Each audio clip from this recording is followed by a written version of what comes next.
사법농단, 재판거래 이런 얘기를 하면서 분노해야 되는 핵심 이유는 실질적으로 가장 약한 자들을 볼모로 삼아서 한 거잖아요.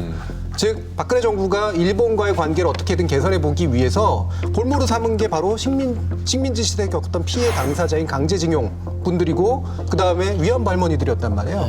이분들이 어떻게든 구제받을 수 있는 길이 열려있는 그런 상태였는데 이거를 무마하고 덮기 위해서 바로 대법원에게 그것의 재판을 지연시키거나 또는 뒤집으라고 이제 사실 명령을 내린 것 같은 정황들이 나온 거잖아요. 그럼 이 5년이 걸린 이유가 정권의 엘리트와 그다음에 사법부 엘리트가 자기들의 이익으로 거래를 하고 있고 이들의 이익들은 완전히 접어두고 있었다라고 하는 것들을 보여주는 사례거든요. 그렇다면 언론의 보도는 전 이거에 집중하는 게 확실히 맞다고 봐요. 시대 정신 측면에서. 그렇죠?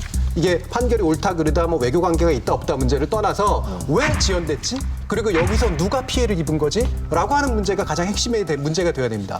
그런데 그 부분을 얘기하고 있는 언론들도 있는 반면에 안 그런 언론들도 있어요.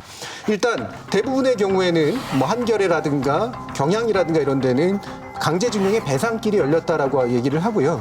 그다음에 의외로 많은 부분에서 이 사법농단하고 연결시키는 기사들이 아주 분석 있게 나오지는 않았어요. 그런데 예를 들면 조선일보하고 중앙일보가 가장 문제인데 한일 간의 마찰이 우려합니다. 갑자기. 할 수도 있어요. 그러니까 우리 할 수도 있는데 주로는 일본의 반응들을 전달해요. 큰일 났다 이런 식의 이제 반응인 거죠. 예를 들면 전직 외무상의 발언을 그대로 기사에 담는다거나 전 외무상 한국 국가로서의 형체 못 갖췄다. 이거는 정말 따옴표 저널리즘이잖아요. 그죠? 자기가 하고 싶은 말인 거예요. 이런 얘기 함부로 이렇게 전달 안 합니다. 이런 식의 주장을 했다라든가 뭐 혹여 그럴 수는 있을지언정 이런 굉장히 자기 비하적인 그런 제목을 달아요. 이게 굉장한 결례거든요. 특히나 이제 외무상까지 여기만 그 현역 의원의 이야기라고 치면은 굉장히 좀 무례한 얘기입니다.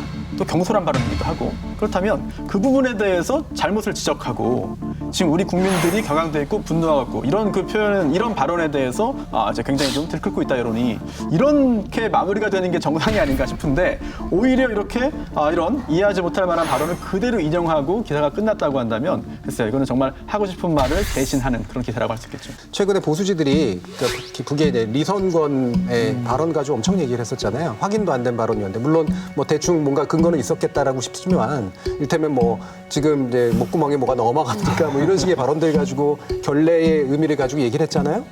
근데 일본 사람이 이렇게 발언한 걸 가지고 왜 그런 얘기를 안 하죠? 그렇네요. 네. 여기도 무의식이 드러나잖아요. 핵심은 이겁니다. 일본하고는 친하게 지내고 싶고요. 북한하고 친하게 지내고 싶지 않은 거예요. 그러니까 상대의 결례를 짓는 거죠.